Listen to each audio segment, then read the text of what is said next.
महामारी के चपेट में शिक्षण संस्थान, कोरोना का कहर यूनिवर्सिटी पर। इस दुनिया में मनुष्य को कई बार अनेक भयंकर महामारियों का सामना करना पड़ा, लेकिन वर्तमान में सारी दुनिया एक ऐसे वायरस से त्रस्त है जिसका नाम सुनकर ही लोगों के मन में डर पैदा हो रहा है। इस वायरस का नाम कोरोना वायरस है। इस वायरस का संक्रमण दिसंबर 2019 में चीन के वुहान शहर में शुरू हुआ था। इस वायरस को विश्व स्वास्थ्य संगठन ने महामारी घोषित कर दिया है। इसकी शुरुआत से लेकर अब तक के समय को कोरोना काल कह सकते हैं। कोरोना का प्रभाव हर क्षेत्र पर पड़ा।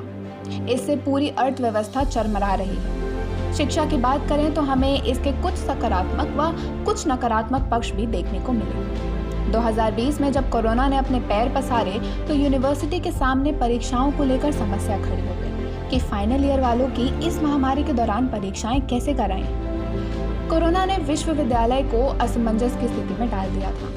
लंबी बहसों और सोच विचार के पश्चात आभासी मंच को एक विकल्प के तौर पर अपनाया और ऑनलाइन परीक्षाएं कराई गई। कोरोना काल में मानव जीवन की विभिन्न गतिविधियों को सीमित कर दिया गया था। यह प्रक्रिया पूरी दुनिया में एक साथ हुई, परंतु कुछ कार्यों को रोका नहीं जा सकता, जैसे शिक्षा, कृषि व अन्य व्यावसायिक गतिविधियां।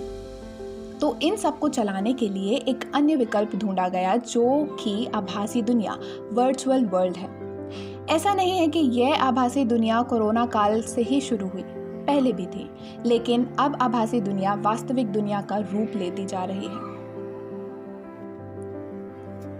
कोरोना काल ने सही मायने में भारत को डिजिटल इंडिया बना दिया है।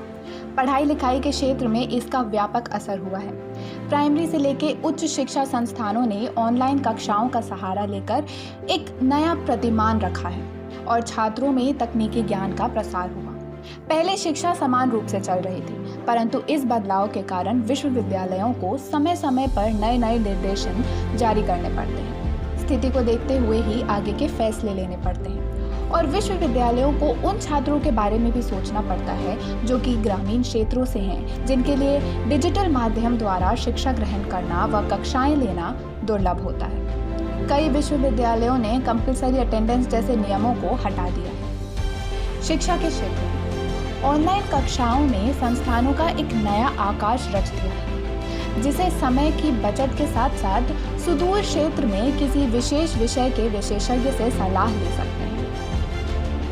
भोपाल का एक विश्वविद्यालय सुदूर अरुणाचल विश्वविद्यालय के विद्वान मित्रों के साथ एक हिस्सा संगोष्ठी ऑनलाइन आयोजित कर लेता है। यह किसी भी विदेशी विश्वविद्यालय के साथ भी संभव है। पुराने काल में स्कूल व कॉलेजों की पढ़ाई का तरीका पूरे तरीके से बदल गया था। कक्षाओं में होने वाली चीज़ों की जगह अब Google Meet, Google Classroom, Zoom पर होने वाली वर्चुअल कक्षाओं ने ले ली है। शिक्षा में तकनीक के इस असर के कारण कक्षाएं स्मार्ट हो गई हैं, बल्कि शिक्षकों व छात्रों को भी तकनीकी क्षमता बढ़ गई है।